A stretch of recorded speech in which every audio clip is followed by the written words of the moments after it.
Tuhan, Shalom. Selamat pagi Bapak Ibu Jemaat yang kekasih dalam Tuhan Yesus. Kami ucapkan selamat datang pada kesempatan ibadah hari ini. Baik, kita akan segera memulaikan ibadah kita.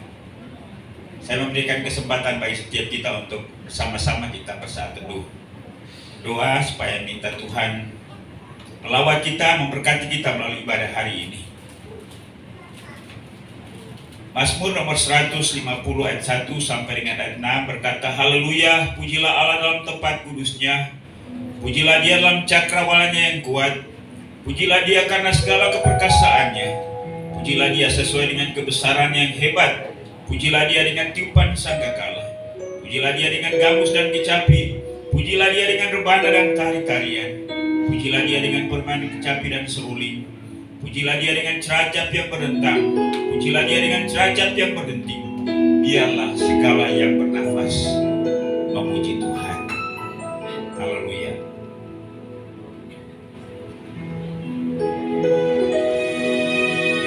Mari saya undang kita semua untuk bangkit diri. Siapkan pujian, katakan Allah Roh Kudus. Biarlah pada pagi hari ini kita dipenuhi dengan kuasa-Nya, dengan Roh-Nya. Dengan maksimal kita dapat mempersembahkan segala pujian, hormat, kemuliaan, penyembahan hanya bagi Tuhan saja.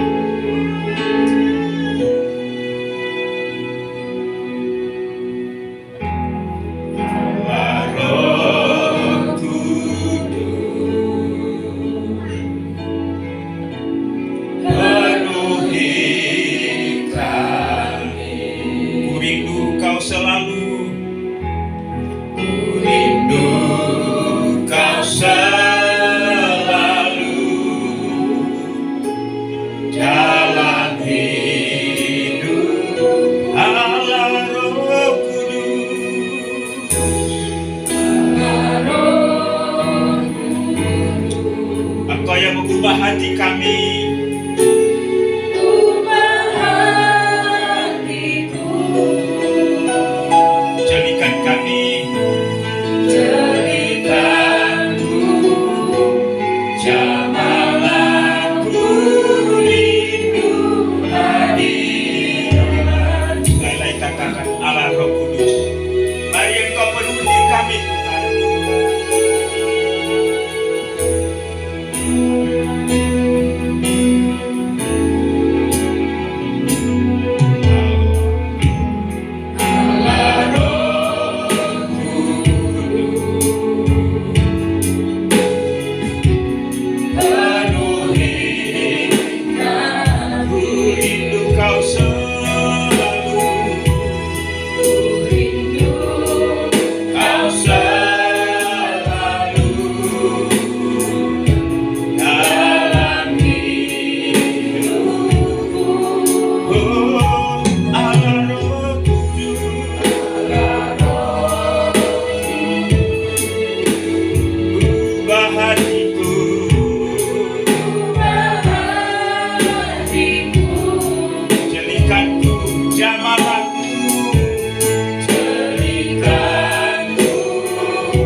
Dengarkanlah alunan musik ini.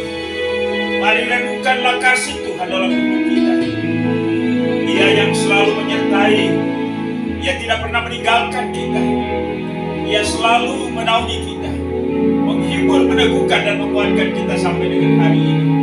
Karena itu ialah lagu ini merupakan ungkapan rasa sukacita kita, syukur dan respon kita terhadap kasih karunia-Nya. Katakan Allah Roh Kudus penuhi kami.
sembahkan ya Tuhan.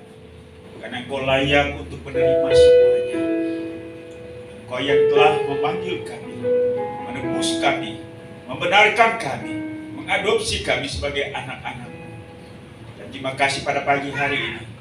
Kembali kami bersama-sama mengekspresikan sukacita kami, ucapan syukur kami kepadamu Tuhan. Biarlah ibadah pagi hari ini, dari awal pertengahan hingga selesainya, Engkau saja yang dimuliakan. Mohon urapan-Mu atas setiap hamba-hamba yang melayani. Ya semua kami jemaat pada pagi hari ini, terimalah pujian kami, terimalah penyembahan kami, terimalah persembahan kami. Kami datang kepadamu hanya dalam satu nama yang Maha Kuasa, Yesus Kristus Tuhan dan Juru Selamat kami. Ibadah kami pada pagi hari dari awal pertengahan hingga selesainya, kami tabiskan di hanya dalam nama Allah Bapa, Allah Anak dan Allah Roh Kudus. Haleluya, sama-sama kita katakan amin.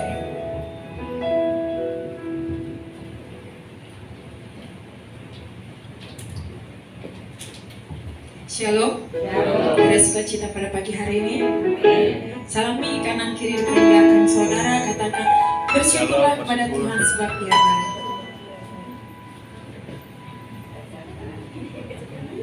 Kita mau bersyukur kepada Tuhan kalau kita ada sampai hari ini. Bukan karena kekuatan gagah kita, tapi itu semua karena anugerah Tuhan dalam kehidupan kita. Kita mau angkat pujian, datanglah ke bait-Nya.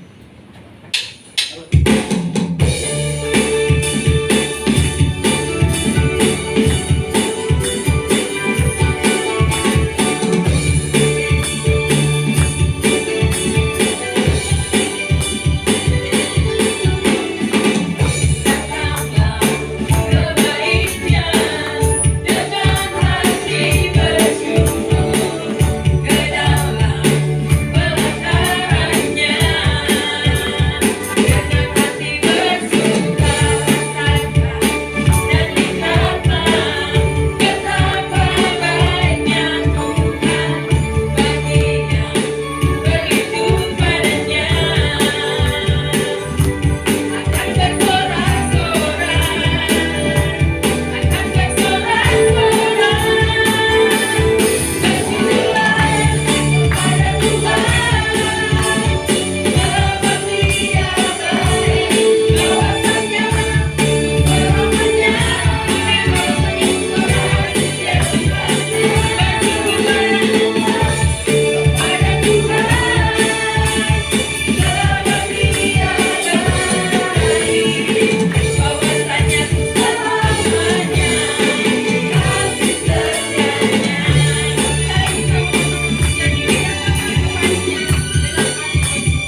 dalam doa. Bapa kami kembali mengucap syukur untuk kasih setia Tuhan, anugerah Tuhan dalam kehidupan kami pribadi lepas pribadi. Sebagai rasa ucapan syukur kami Tuhan, kami memberikan yang terbaik ya Tuhan. Dalam persembahan kami, oleh kebaikan dan hormat dan kemuliaan bagi nama Tuhan. Berkati setiap tangan yang memberi dengan berkat yang berlipat-lipat kali ganda. Terima kasih Tuhan, kami siap memberikan yang terbaik. Di dalam nama Tuhan Yesus kami sudah berdoa dan mengucap syukur. Haleluya, amin. Sambil persembahan jalankan, kita mau angkat pujian berkat anak cucu.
Tiba saatnya kita ditaburi kebenaran firman Tuhan melalui hambanya. Kita mau angkat pujian waktumu yang terbaik.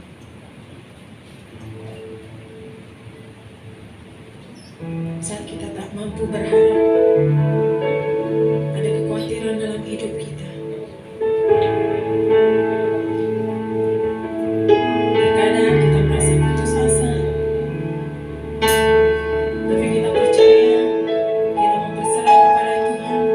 Ada kekuatan dari Tuhan yang memampukan kita agar kita melewati semua badai hidup ini, berjalan bersama dengan Tuhan. Saat ku tak mampu berharap, kekhawatiran menghinggapi jiwaku, kekuatanku datang darimu, memampukanku kembali berharap.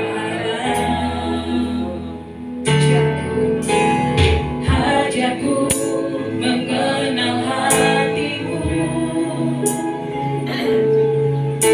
dan percaya jalanmu lah yang terbaik. Di dalam kuasamu sempurna, Kau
Kita berdoa.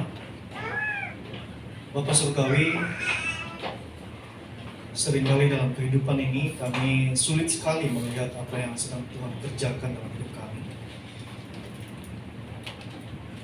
Dan melalui lagu ini kami diingatkan kembali bahwa apapun yang sedang kami lewati, sedang kami jalani prosesnya, kami percaya bahwa Tuhan menyediakan semua demi kebaikan kami. Tuhan, tolonglah kami yang kadang kurang percaya ini dan sering meragukan akan kebaikan Tuhan dalam kehidupan kami. Bapa Surgawi, sebentar kami akan mendengarkan satu bagian dari firman-Mu, dan biarlah firman Tuhan ini menguatkan kami, mengingatkan kami, dan membuat kami semakin mengasihi Tuhan dan mengenal Tuhan dalam keterbatasan kami mengenal Engkau, ya Tuhan. Kami percaya setiap pemberitaan firman Tuhan ada pesan kepada setiap kami yang kami mau tangkap, dan kami mau dengarkan, kami mau catat mungkin, dan juga kami mau lakukan dalam kehidupan kami sehari-hari. Berkati kami, berkati semua lingkungan ini, berkati ruangan ini, dan bila kami fokus untuk beberapa menit ke depan untuk mendengarkan firman-Mu. Dalam nama Yesus Tuhan dan Juru Selamat kami sudah berdoa. Amin. Silakan duduk Bapak Ibu. Terima kasih untuk teman-teman pelayan dan juga ujian yang kita nyanyikan di pagi hari ini. Selamat pagi semua Bapak Ibu. Pagi, shalom. Selamat pagi. Selamat pagi, belum ada semangat ini. Selamat pagi. Pagi. Ya, ada sukacita ya. Amin. Oke. Aminnya kurang kencang, apa karena belum sarapan ya?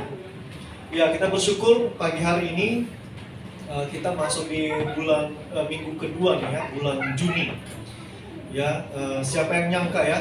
Ya waktu COVID kita semua berpikir, wah jangan-jangan saya salah satu orang di jadi bagian dari seleksi alam. Dan ternyata kita hadir sampai hari ini. Bapak Ibu saudara kasih oleh Tuhan, judul tema khotbah kita hari ini adalah firman Tuhan hari ini adalah kehadiran Kristus secara nyata.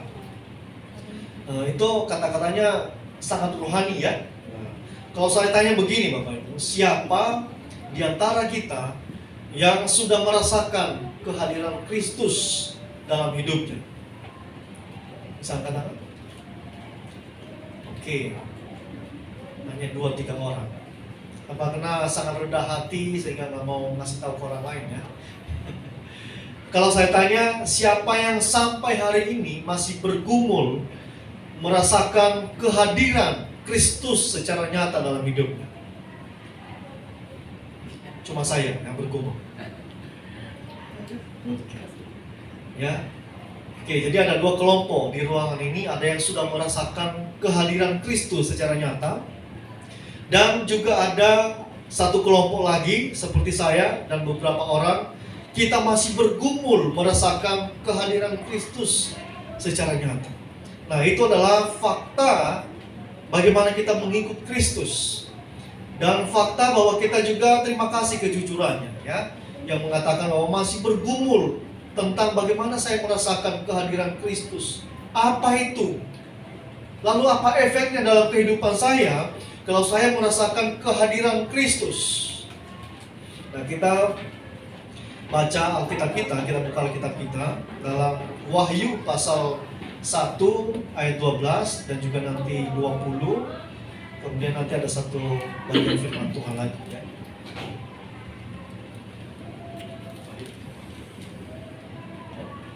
Wahyu pasal 1 ayat 12 dan ayat 20 ya. Saya akan baca kepada kita. Bapak Ibu yang nggak bawa Alkitab atau ada HP, Alkitab di HP-nya bisa dibaca ya. Lalu aku berpaling untuk melihat suara yang berbicara kepadaku, dan setelah aku berpaling, tampaklah kepadaku 7 kaki diam dari emas. Kemudian ayat ke-20, dan rahasia ke-7 bintang yang telah kau lihat, pada tangan kananku, dan ke-7 kaki diam emas itu. Ke-7 bintang itu ialah malaikat ke-7 jemaat, dan ke-7 kaki diam itu ialah ke-7 jemaat. Oke, mungkin Bapak Ibu agak bingung memahami bagian ini. Saya kasih ayat yang lain. Oke, Firman Tuhan dalam Yohanes pasal 1 ayat ke-14 bunyinya demikian. Firman itu telah menjadi manusia dan diam di antara kita, dan kita telah melihat kemuliaannya. N-nya harusnya besar ya, kata ganti Tuhan, yaitu kemuliaan yang diberikan kepadanya sebagai anak tunggal Bapa. B juga harusnya A, besar, penuh kasih karunia dan kebenaran. Jadi kurang lebih firman Tuhan berkata begini, firman Tuhan itu sudah menjadi manusia dan kemudian dia bersama-sama dengan kita, ya, dan kita bisa melihat, kita bisa menikmati kehadirannya dalam kehidupan kita, ya. Jadi Bapak Ibu Saudara kasih oleh Tuhan, kebutuhan terbesar orang percaya saat ini adalah perjumpaan Kristus dengan Kristus secara nyata. Nah, gereja ini, orang percaya ini bukan siapa-siapa, bukan gereja yang mana, bukan gereja yang lain-lain, adalah kita sendiri, pribadi kita. Ya, bagi kita yang bergumul akan perjumpaan dengan Kristus, maka itu adalah kebutuhan dasar utama kita. Adalah kita ingin berjumpa secara pribadi dengan Tuhan. Ya, kita kadang-kadang senang ya, kadang-kadang saya iri dengan orang-orang yang berkata bahwa kemarin Tuhan berbicara kepada saya melalui mimpi, ya, atau Tuhan berbisik kepada saya. Nah, tadi kalau Pak Tirta kan Tuhan berbicara kepada beliau melalui firman Tuhan, ya. Dan ada orang yang lebih ekstrim lagi, ya, dia bisa langsung ngobrol dengan Tuhan, ya. Bahkan ada yang akan nyeleneh, berkata saya lagi ke toilet, lagi buang air di toilet dan Tuhan ngobrol sama saya di toilet. Dan kemudian saya pikir, ngapain Tuhan ngobrol di toilet dengan orang ini, gitu ya. Padahal orang besar nih ya, terkenal gitu. Tapi ya mungkin Tuhan yang dia percaya gak sebesar iman saya, apa yang dia alami, ya. Saya gak mau coba menyalahkan dia, tapi ya saya melihat firman Tuhan aja, ya. Nah, jadi kita semua bergumul, kapan saya mau merasakan atau mendengar suara Tuhan secara nyata, ya. Kapan saya mau alami, ya.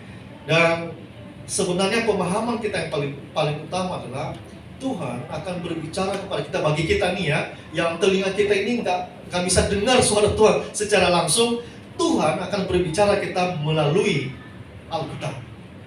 Ya, jadi Bapak Ibu yang masih bergumul dengan suara Tuhan, apakah lembut, apakah agak serak-serak basah, nah Bapak Ibu bisa baca Alkitabnya dan Tuhan berbicara di sana. Tapi kalau juga Bapak Ibu mendengar suara Tuhan secara langsung, puji Tuhan, ya, bukan buat disombong-sombongkan, tapi kita bersyukur, oh ya, Tuhan kasih saya kesempatan yang indah untuk mendengar suaranya secara langsung. Apakah di antara kita sudah ada yang mendengar suara Tuhan secara langsung? Secara audible kayak suara? Wah, kita semua rendah hati ya, nggak mau ngasih tahu orang ya.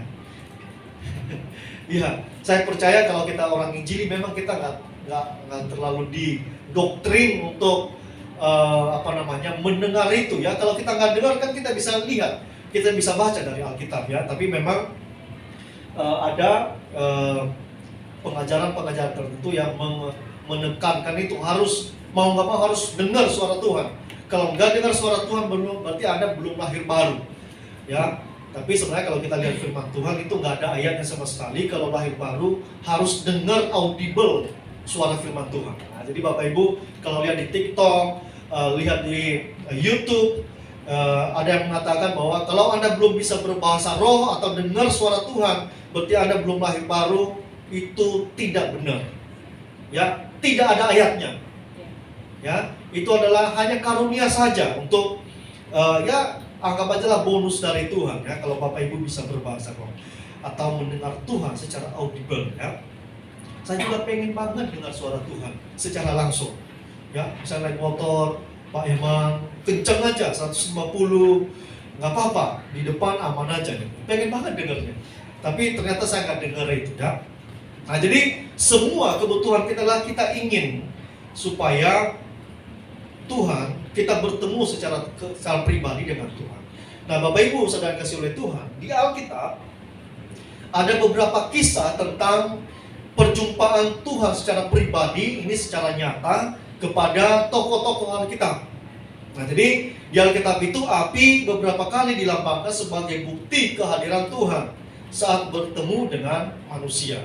Nah, jadi api di sini tidak sama dengan Tuhan, Bapak Ibu ya. Perhatikan konteksnya. Tapi Tuhan beberapa kali menampakkan dirinya kepada tokoh Alkitab dengan lambang atau rupa api. Ya, jadi bukan jubah putih, janggutnya panjang, enggak, justru dalam bentuk api. Ya. Nah, kita lihat ya. Jadi kalau Bapak Ibu melihatnya jubah putih, janggutnya panjang, saya kurang tahu itu. Ya, bisa aja dia memang Tuhan, bisa juga tidak ya. Nah, tapi di Alkitab itu dia menunjukkan dirinya secara langsung, tapi dalam bentuk api. Apakah mereka bisa lihat? Bisa lihat secara nyata. Ya, tapi kalau Bapak Ibu lihat di dapur ada api, cepat-cepat dimatikan, itu belum tentu Tuhan. Ya, bisa jadi gas Anda bocor atau bagaimana ya. Nah, jadi ada beberapa tokoh di Alkitab. Ya, ini mereka bertemu kepada Tuhan secara langsung. Yang pertama adalah Abraham. Itu dalam Kejadian 15 ayat 17. Abraham bertemu dengan Tuhan. Tuhan menunjukkan dirinya dengan rupa api. Ya. Kemudian Musa, ya, ini kisah paling terkenal adalah Musa ya. Ya, dia bertemu dengan Tuhan, bahkan dia bercakap-cakap dengan Tuhan. Ya, Tuhan mau mengutus dia kepada bangsa Israel, kemudian untuk membebaskan bangsa Israel. Kemudian apa kata Musa? Tuhan, aku ini bibir saya ini lidah saya ini nggak bisa ngomong, ya, nggak bisa ngomong dengan lancar, ya, ketawa aja fales, mungkin dia berkata begitu ya, ketawa fales, ya, mau senyum aja saya fales ngomongnya, ya, tapi kemudian Tuhan ajak dia lagi diskusi, nggak bisa, kamu harus saya utus ke sana, dan dia bertemu dengan Tuhan secara nyata dalam bentuk Tuhan menunjukkan dirinya seperti api. Kemudian Tuhan juga menunjukkan dirinya kepada umat Israel pada saat mereka menuju tanah Kanaan dengan apa? Lidah-lidah api, ya, dalam tiang api, ya, tiang api. Jadi pada malam hari dia tiang api, pada siang hari dalam bentuk awan. Nah, sehingga bangsa Israel melihat nyata bahwa Tuhan bersama-sama mereka menuntut mereka keluar dari tanah Mesir menuju kepada tanah Kanaan. Ya, wah, kita enak banget kalau kayak gitu ya.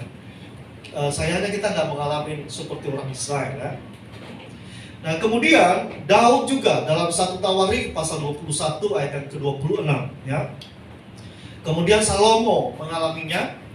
Kemudian Yesaya juga mengalaminya. Kemudian Elia, ya, Nabi Elia juga mengalaminya.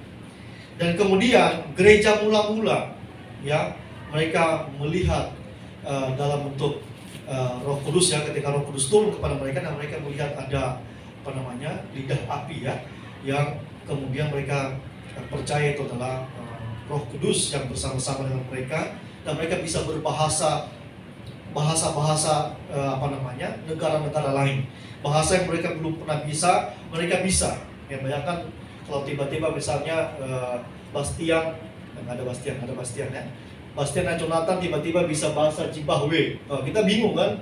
Wih, ini emang sudah kursus bahasa Zimbabwe? Enggak ya. Tapi kalau Roh Kudus memberikan karunia itu, kita bisa aja berbahasa Zimbabwe ya. Jangan Zimbabwe, mungkin bahasa bahasa apapun ya. Bahasa monyet kah, bahasa semua kita bisa. Ya, kalau Tuhan kasih itu ya. Nah, jadi itu wujud Tuhan bertemu manusia dalam bentuk api. Nah, jadi Bapak Ibu sudah kasih oleh Tuhan, itu jelas bahwa Tuhan hadir bersama dengan kita.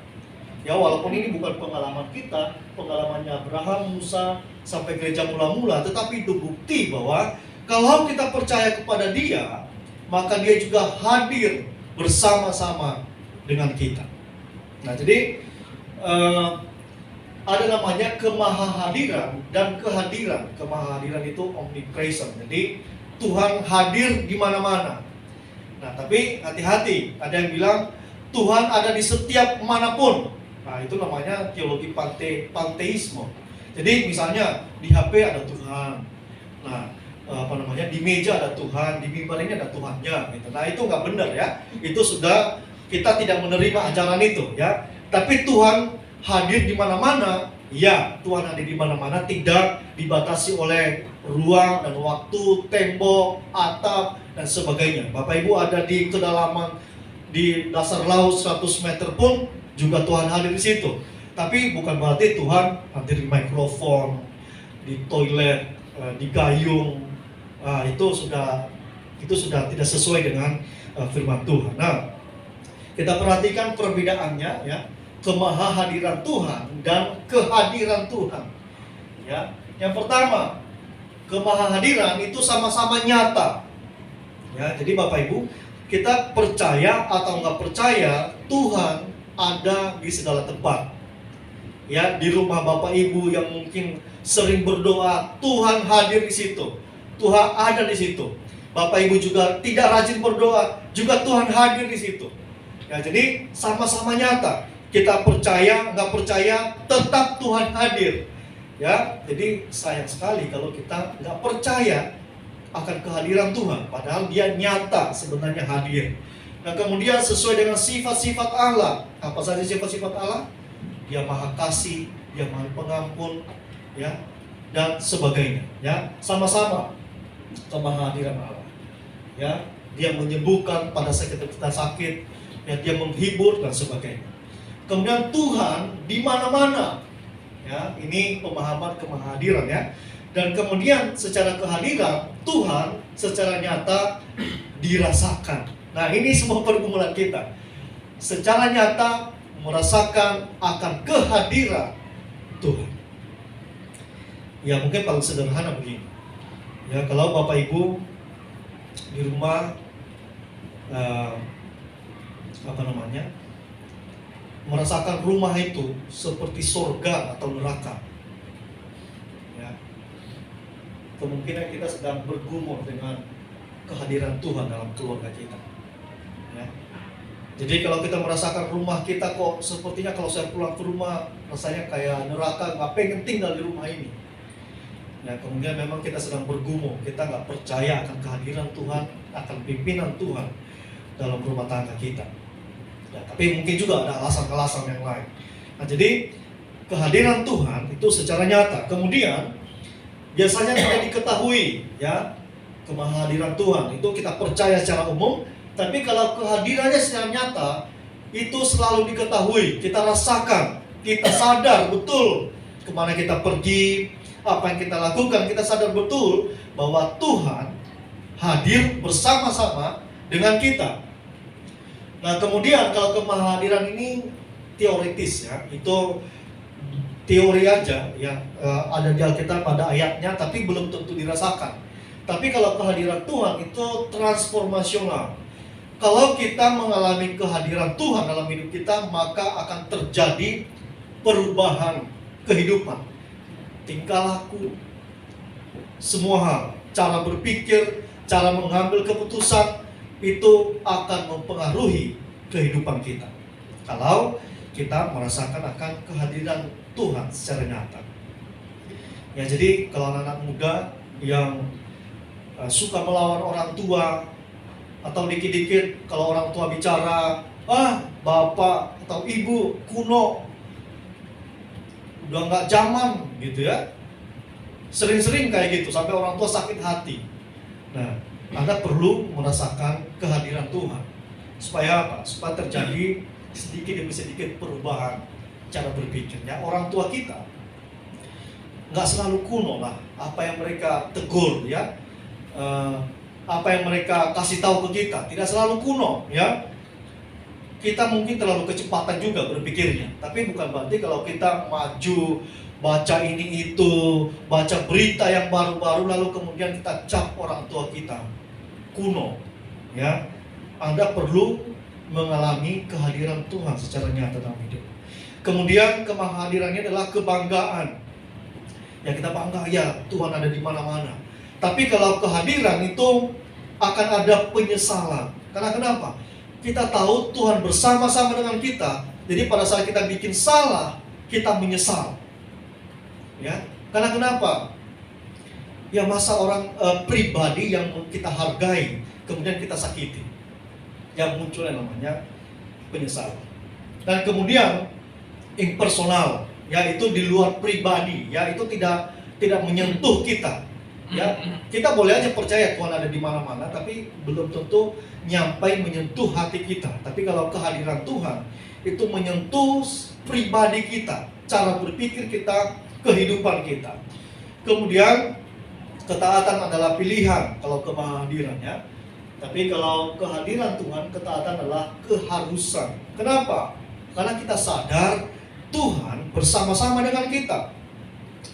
Nah, kalau kehadiran kita nggak perlu doakan, ya, karena memang Tuhan, percaya atau tidak, Tuhan hadir di mana-mana, sama juga omnipresent. Ya, apakah pada saat ini Tuhan hadir di sini, kemudian di gereja sebelah Tuhan hadir nggak? Secara bersamaan Tuhan hadir, ya. Tapi itu nggak perlu kita doakan.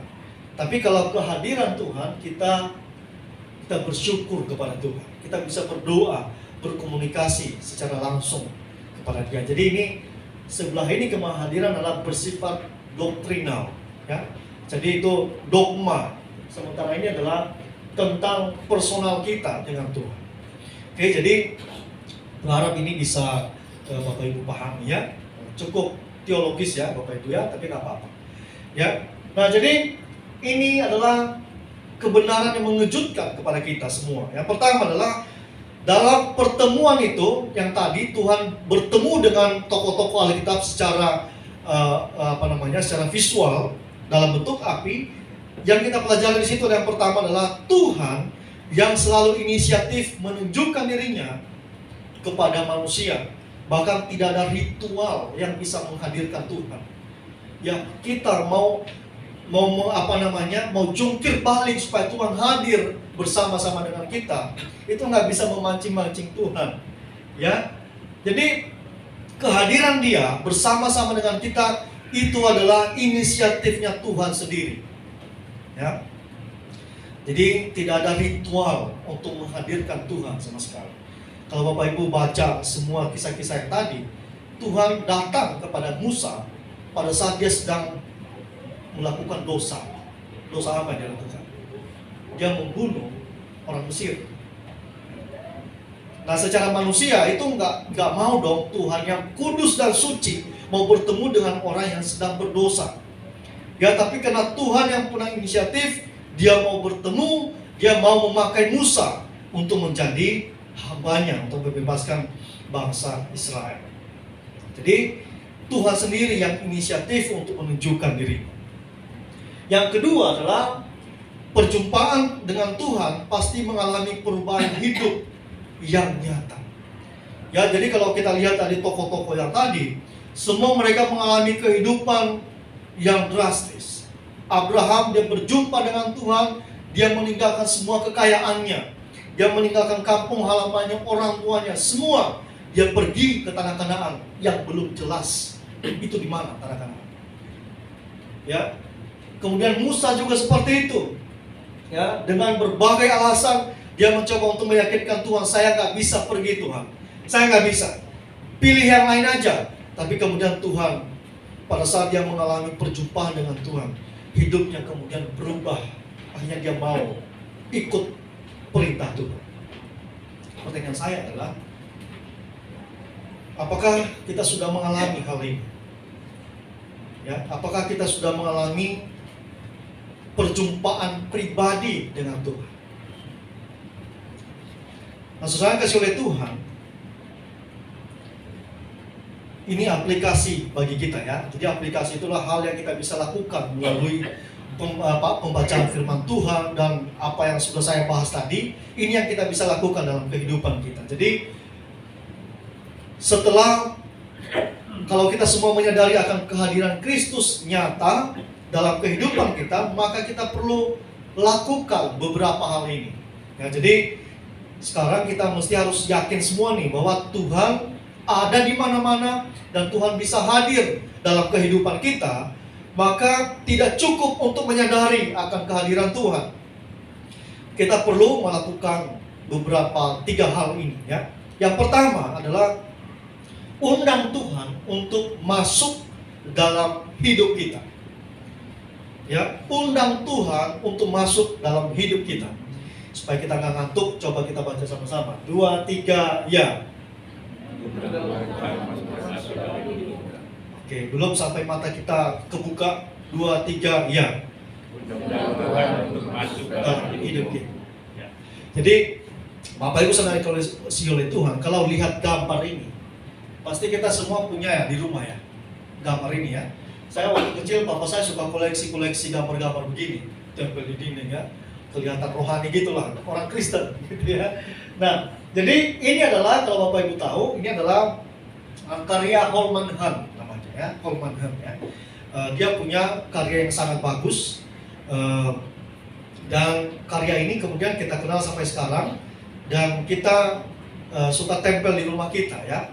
Berarti kalau di rumahnya belum ada itu, ya berarti belum terlalu afdol lah ya, jadi orang Kristen ya.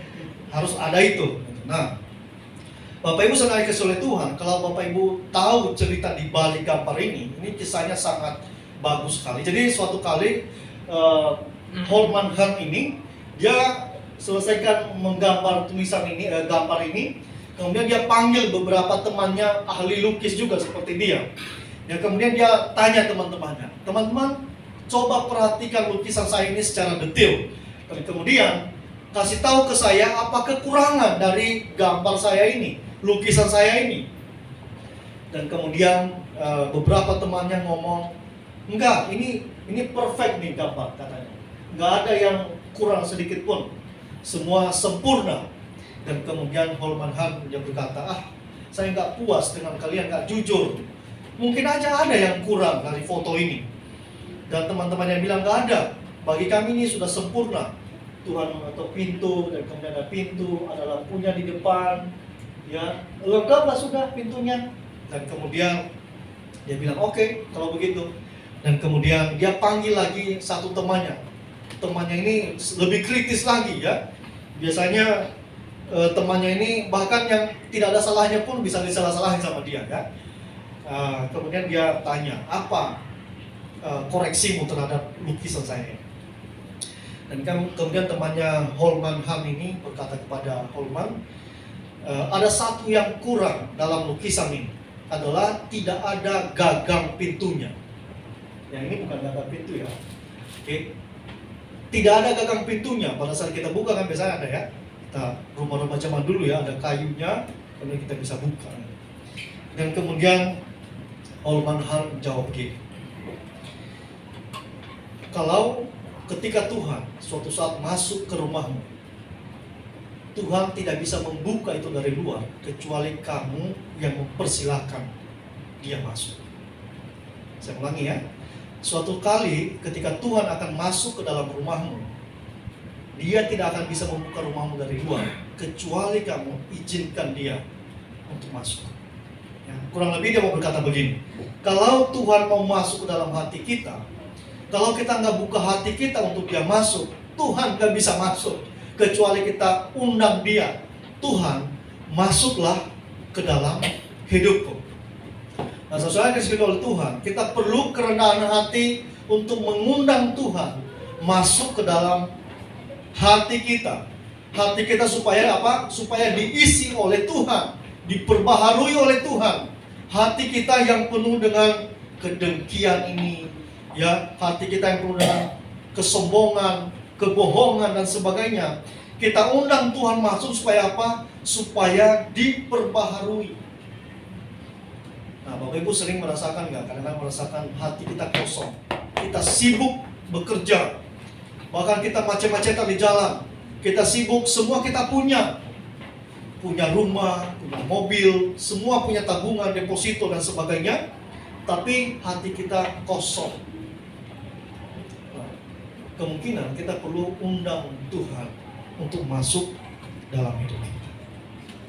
Nah, kemudian yang kedua, apa yang harus kita lakukan kalau kita tahu bahwa Tuhan hadir bersama-sama dengan kita, adalah ikuti pimpinan Roh Kudus.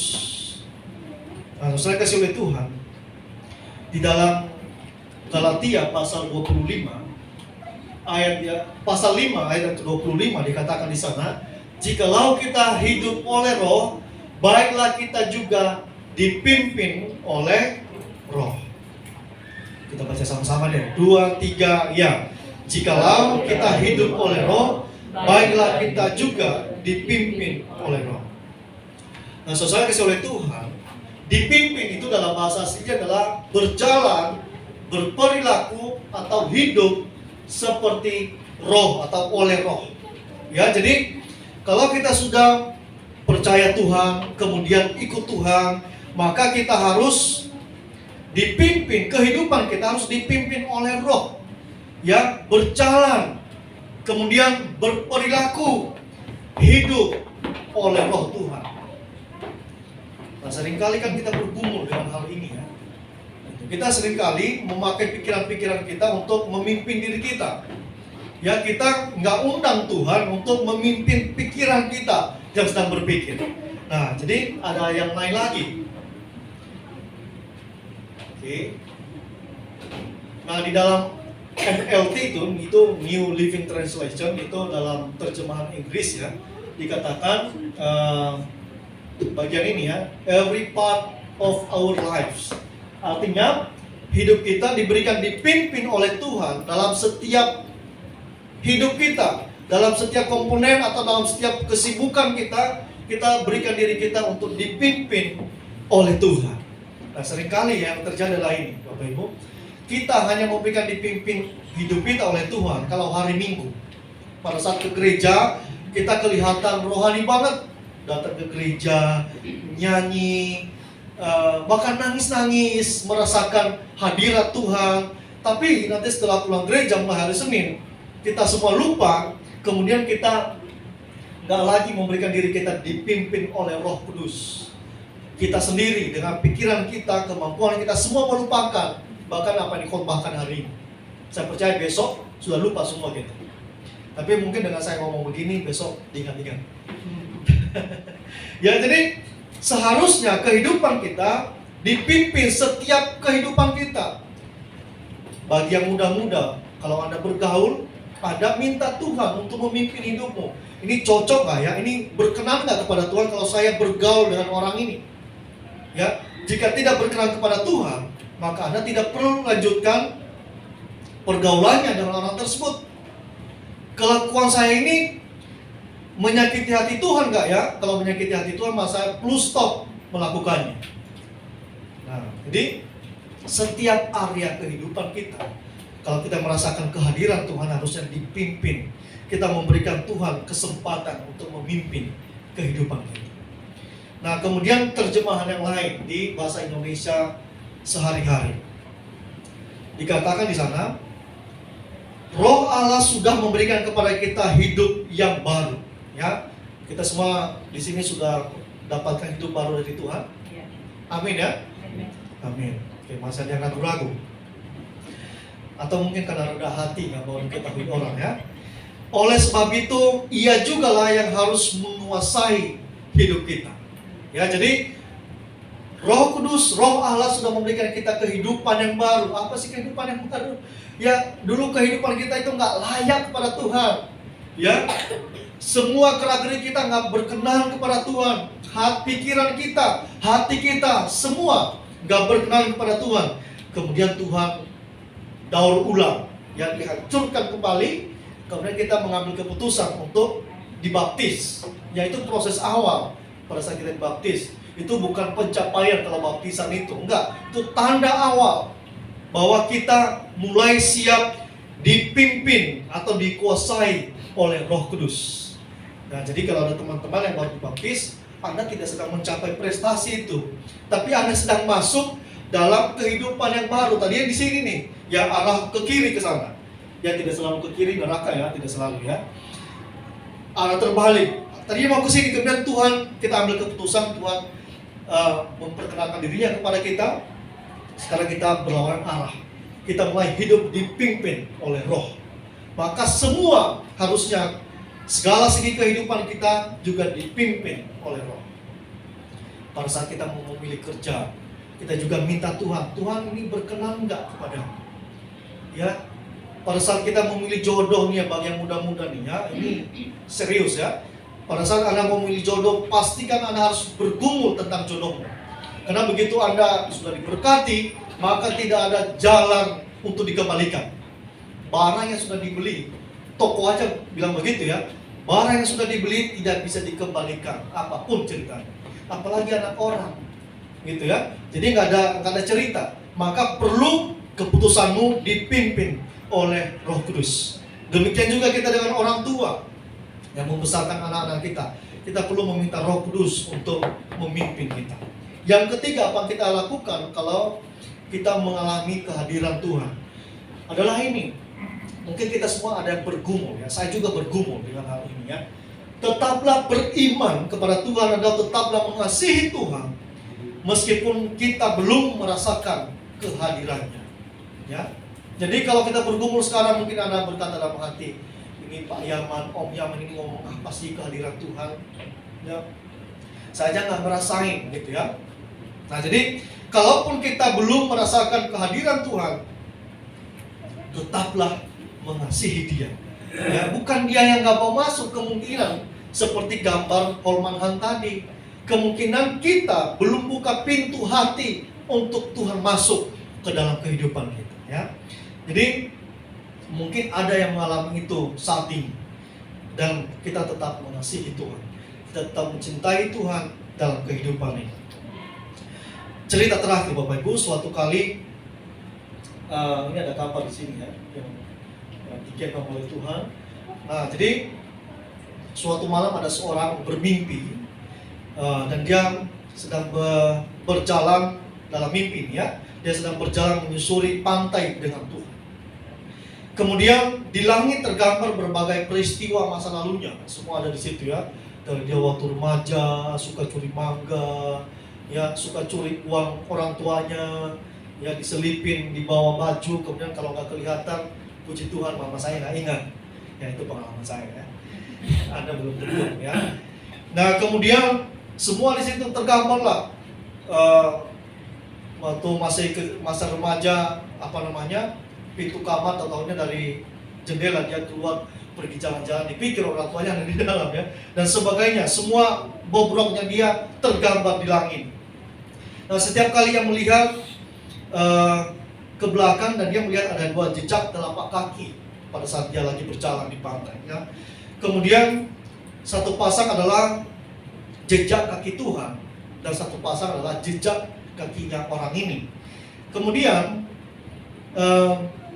namun dia kadang melihat jejak kaki tersebut hanya hanya satu pasang ya.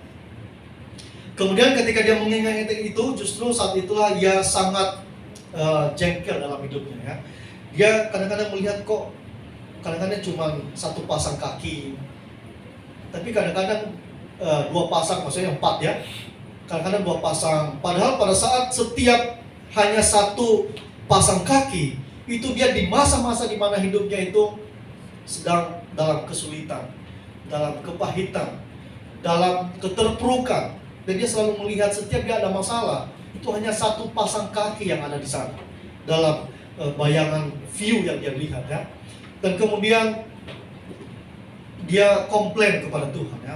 Tuhan, saya sudah memutuskan mengikut Engkau ya. Saya mengorbankan semua hal, tapi saya melihat dalam perjalanan hidup saya sejauh ini, justru di saat-saat saya terpuruk, banyak masalah, tekanan, justru hanya saya berjalan sendirian. Ada buktinya Tuhan, ada jejak kakinya di pantai saya lihat. Dan kemudian Tuhan bicara kepada dia, hei nak, bentar dulu sebelum kamu marah-marah ke saya ya. Kamu perlu tahu bahwa pada saat kamu melihat hanya sepasang kaki, itu bukan kakimu, itu bukan jejak kakimu, tapi itu adalah jejak kakiku yang sedang menggendong kamu. Kamu sedang tergeletak, kamu nggak mampu bangun, nggak bisa bangkit, dan kemudian saya yang gendong kamu. Dan jejak kaki yang kamu lihat adalah jejak kakiku untuk menggendongmu sampai ke tujuan hidup. Nah saudara yang kasih oleh Tuhan, seringkali kita menyalah-nyalahkan Tuhan. Tuhan nggak hadir bersama saya, Tuhan nggak menyertai saya. Ya, mungkin ini yang perlu kita renungkan ya. Untuk berjalan dengan Allah, kita perlu menjaga langkah kita, agar kita tidak mendahului Tuhan di depan, atau tertinggal kejauhan di belakang. Ya, kita semua punya pergumulan. Saya saat ini ada pergumulan yang sangat rumit yang sedang kami alami. Ya, dan kita mencoba mempraktekkan hal ini.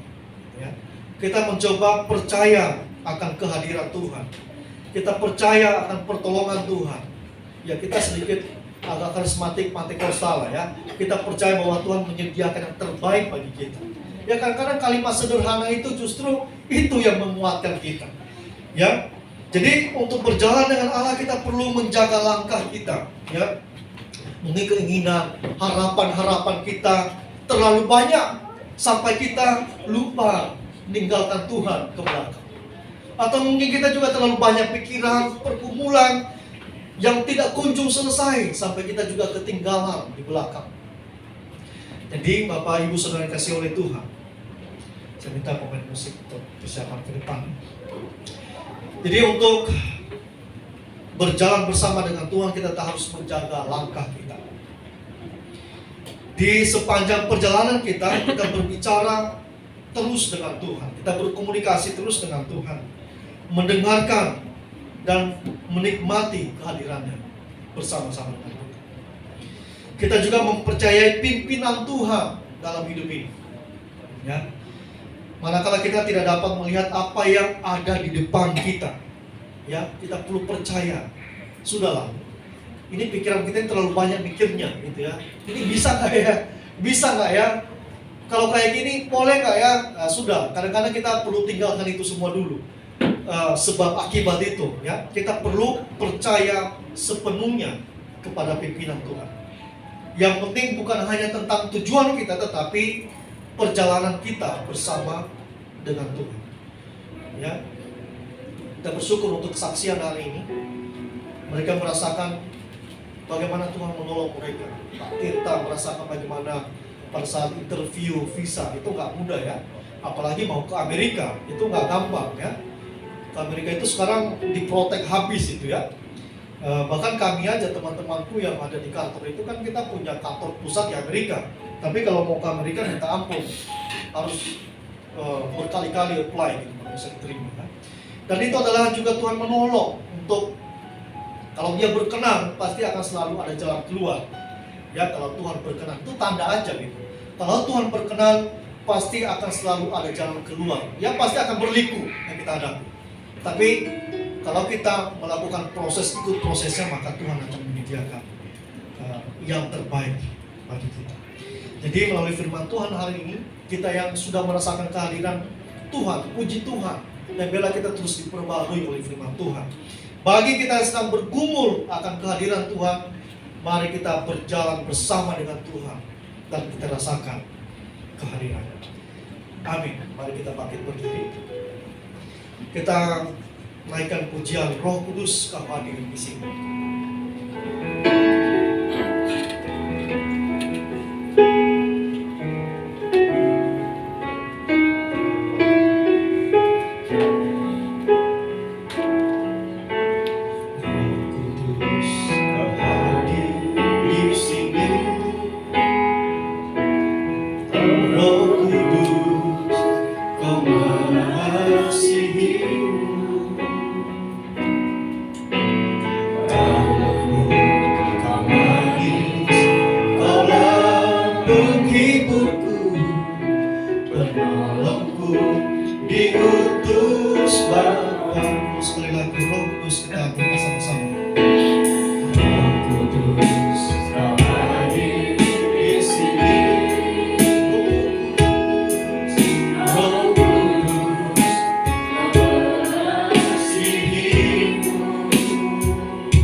Bapa Surgawi, kami bergumul untuk merasakan kehadiran-Mu dalam kehidupan kami.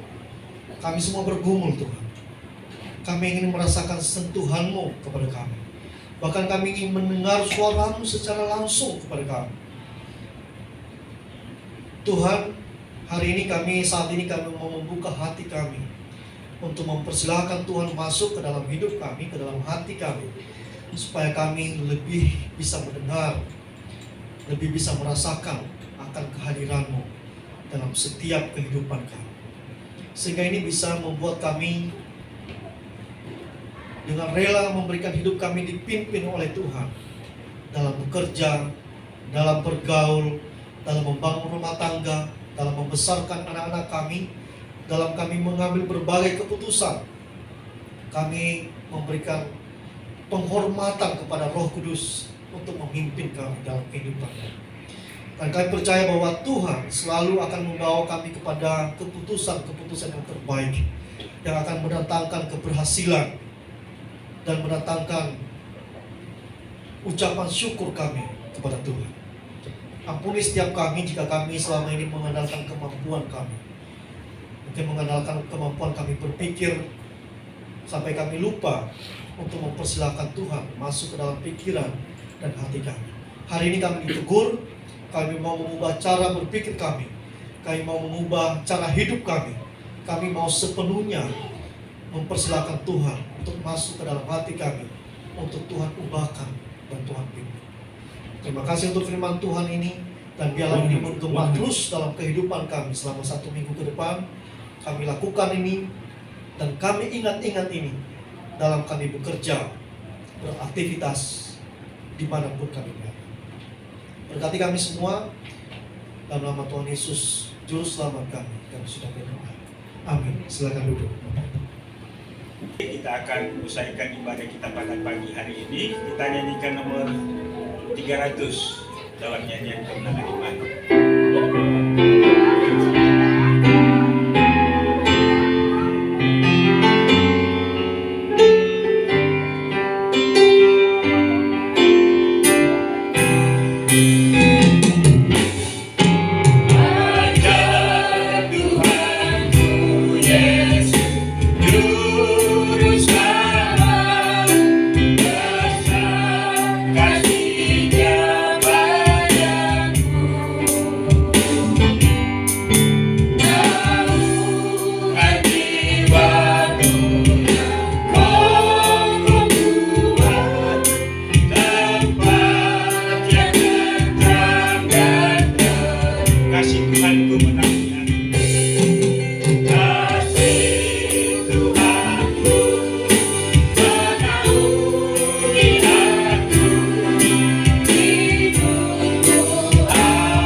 Kami bersyukur dan berterima kasih untuk penyertaan-Mu dalam ibadah kami hari ini.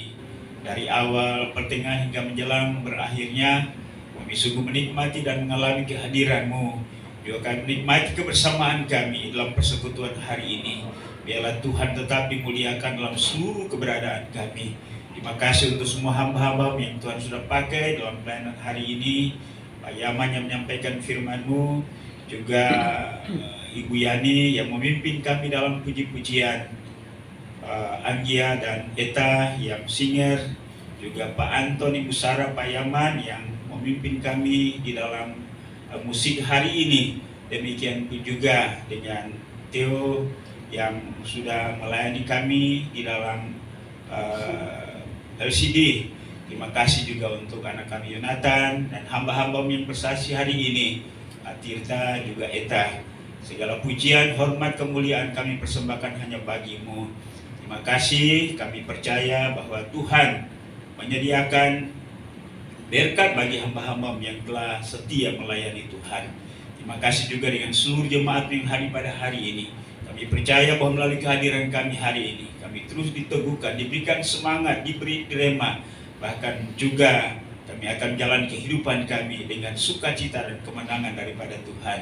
Bapa di sorga, kami mengucap syukur untuk penyertaan-Mu dalam minggu yang kami lalui, di mana Tuhan tidak pernah meninggalkan kami. Kami bersyukur bersama dengan anak kami Eta, di mana Tuhan sudah tambahkan usia setahun lagi. Terima kasih untuk pendampingan-Mu, penyertaan-Mu, perlindungan-Mu di dalam menjalani kehidupan ini. Biarlah Eta semakin hari semakin merasakan, mengalami akan kehadiran Tuhan dalam hidupnya. Tuhan berikan umur yang panjang, kesehatan, kekuatan, sukacita, damai sejahtera, dan masa depan yang penuh harapan. Terima kasih juga untuk semua pengalaman-pengalaman yang bersama dengan Tuhan kami dapat melewati semuanya. Terima kasih untuk anak-anak kami yang Tuhan sudah tolong sehingga mereka dapat menyelesaikan pendidikan mereka pada jenjang SMP dan SD. Untuk anak kami Gracia, untuk anak kami Deria, terima kasih Tuhan. Tuhan sudah menyertai anak-anak ini dalam tahapan pendidikan SD dan SMP yang mereka lalui selama 6 tahun dan 3 tahun ini. Mereka akan melangkah ke jenjang yang berikutnya, SMU dan SMP. Tuhan memberkati Gracia dan Deria, bihikmat, akal budi, kemampuan, kesanggupan, dan masa depan yang penuh harapan. Juga anak-anak kami yang mulia yang sementara menyusun karya skripsi mereka, untuk Christopher, demikian pun juga Aldo, Eta, juga Anggi. Tuhan memberkati mereka. Biarlah Tuhan memberikan kemampuan dan kesanggupan sehingga mereka dapat menulis karya ilmiah mereka sehingga selesai dan akan diuji sebagai salah satu syarat untuk memperoleh gelar sarjana pada jenjang pendidikan yang sementara mereka tempuh. Kami percaya bahwa setelah mereka selesai, Tuhan juga sudah menyiapkan pekerjaan dan profesi yang merupakan karunia Tuhan bagi mereka. Terima kasih Tuhan. Kami mau berdoa juga untuk seluruh jemaat dalam segala pergumulan hidup mereka. Kami berdoa untuk pertumbuhan rohani. Mari Tuhan tolong kami supaya kami semakin mengenal Tuhan, dan pengenalan kami akan Tuhan akan terus menumbuhkan cinta kasih kami, kesetiaan kami kepada Tuhan, bahkan kekuatan rohani kami dalam menjalani hidup yang penuh dengan tantangan dan pergumulan. Yang berdoa untuk kehidupan rumah tangga, hubungan suami, istri, anak, orang tua, adik, kakak. Mampukan kami untuk membina kebersamaan kami. Bahkan kalau ada pergumulan dengan hubungan, entah itu suami istri, Tuhan tolong Bapa supaya berikan kemampuan bagi kami untuk mengingat dan menghidupi firman-Mu, menghidupi kasih Kristus, sehingga persoalan apapun yang dihadapi, kami mampu untuk merajuk kebersamaan kami. Ingatkan kami tentang cinta kasih yang mula-mula yang Tuhan taruh dalam hati kami. Bahkan hubungan apapun yang terganggu hari ini, Tuhan tolong pulihkan. Bapa di sorga, kami juga berdoa untuk segala pekerjaan jemaat Tuhan. Kiranya apa yang dikerjakan oleh tangan mereka, Tuhan beri hasil ekonomi dan keuangan untuk dapat memenuhi kebutuhan hidup kami sehari-hari. Bapa di sorga, kami berdoa untuk anak-anak-Mu, jemaat-Mu yang mengalami kelemahan tubuh sakit. Kami mohon Tuhan lawat, jamah, pulihkan, sembuhkan mereka. Untuk hamba-Mu Pak Agus, untuk hamba-Mu Ibu Marta, hamba-Mu Ibu Asyu, bahkan Bapak Ibu yang lain yang sakit, Tuhan Engkau tolong. Juga anak kami Genesis, Tuhan tolong sembuhkan mereka Bapa. Terpujilah nama-Mu Bapa. Hari ini kami juga berdoa untuk keluarga Pak Sony, Ibu Liliana yang mengalami duka cita akibat daripada istri, kakak, Ibu Susana yang Tuhan sudah panggil. Hari ini, siang ini ada upacara pemakaman. Kiranya Tuhan tolong sertai sehingga semua prosesi dapat berjalan dengan baik sampai selesai. Kami berdoa Tuhan Engkau memberikan kekuatan kepada seluruh keluarga yang merasa kehilangan dan berduka cita. Terima kasih Bapa. Kami juga berdoa untuk jemaat-Mu yang tidak hadir hari ini, mereka di tempat yang lain. Pak Radiman di Jombang, demikian pun juga Pak Koni yang ada di Bogor, untuk anak kami Claudia yang ada di Amerika, Pak Thomas yang ada di Baghdad. Tuhan Engkau memberkati, bahkan anak-anak Tuhan yang lain yang walaupun kami tidak menyebut mereka satu persatu, tapi hari ini mereka ada di tempat yang lain. Tuhan Engkau menyertai dan memberkati mereka. Bapa di surga, kami juga mau berdoa untuk keberangkatan beberapa jemaat kami yang akan ke Amerika. Anakku Tirta, kami doakan Tuhan memberkati. Terima kasih untuk urusan visa sehingga boleh selesai. Demikian pun juga kami berdoa untuk Ibu Vivi, Tuhan Engkau memberkati. Ine, demikian pun juga Alvin, Tuhan Engkau memberkati mereka. Juga pengurusan visa untuk Bulan, mari Tuhan Engkau buka jalan sehingga semuanya dapat berjalan dengan baik. Ketika mereka tiba di tempat di mana mereka akan bekerja, Tuhan Engkau tolong berikan kesehatan, kemampuan untuk bekerja, dan ingatkan mereka juga untuk tetap mengingat keluarga di Indonesia, juga keluarga rohani Jemaat Marturia, sehingga kami tetap satu dalam roh untuk bertumbuh di dalam Tuhan. Terima kasih Bapa di surga. Kami mau berdoa juga Tuhan untuk masa depan daripada gereja ini. Kami serahkan dalam tangan-Mu, kiranya Tuhan Engkau menolong dan memberkati sehingga jemaat-Mu tetap bertumbuh. Kami bersatu untuk terus membangun pelayanan di tempat ini. Kami berdoa juga Tuhan untuk jemaat-Mu dalam minggu depan ini. Mereka berencana untuk melakukan tugas pekerjaan mereka. Tuhan Engkau sertai, Tuhan Engkau berkati apa yang dikerjakan. Anak-anak kami yang bersekolah, Tuhan juga Engkau memberkati. Bapa di surga, kami berdoa untuk gereja Kemahiran Indonesia pada tingkat pusat, wilayah, daerah sampai kepada gereja-gereja lokal. Pimpinan-pimpinan kerjasama di antara pimpinan gereja, Tuhan Engkau memberkati. Penginjilan dalam negeri, luar negeri, Tuhan yang juga Engkau memberkati Bapa. Kami berdoa juga untuk pemerintah bangsa dan negara kami. Engkau berkati presiden, wakil presiden, para menteri, pemerintahan dari pusat sampai ke daerah, semua lembaga tinggi negara, TNI, Polri, Tuhan Engkau berkati. Dan biarlah bangsa ini tetap utuh dan kami sebagai warga gereja tetap punya kesempatan untuk beribadah dan menyampaikan Injil Kristus kepada bangsa ini sehingga bangsa ini dapat dimenangkan bagi kerajaan Allah. Terima kasih juga untuk persembahan umat-Mu yang diberikan hari ini sebagai tanda ucapan syukur, sebagai tanda cinta kasih, sebagai bukti kedewasaan dan tanggung jawab dalam pelayanan.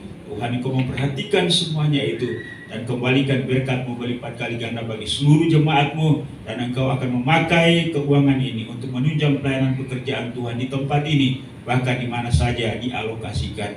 Inilah doa kami Tuhan. Kami sadar sungguh bahwa banyak hal yang berkaitan bahkan menjadi kebutuhan kami tak tersebut di dalam doa ini. Kami percaya bahwa penolong kami yang agung, Roh Kudus, turut menyampaikan itu kepada Bapa di sorga, dan Engkau akan menjawab jauh lebih besar apa yang kami doakan.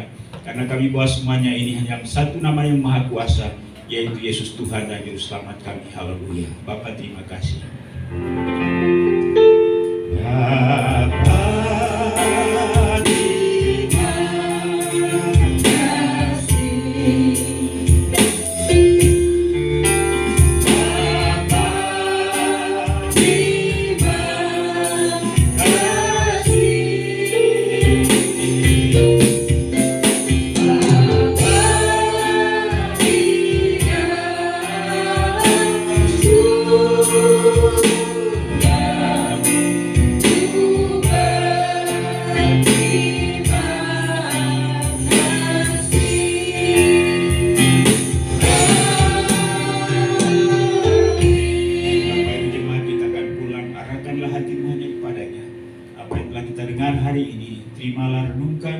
Dan lakukanlah itu dalam segenap kehidupan-Mu.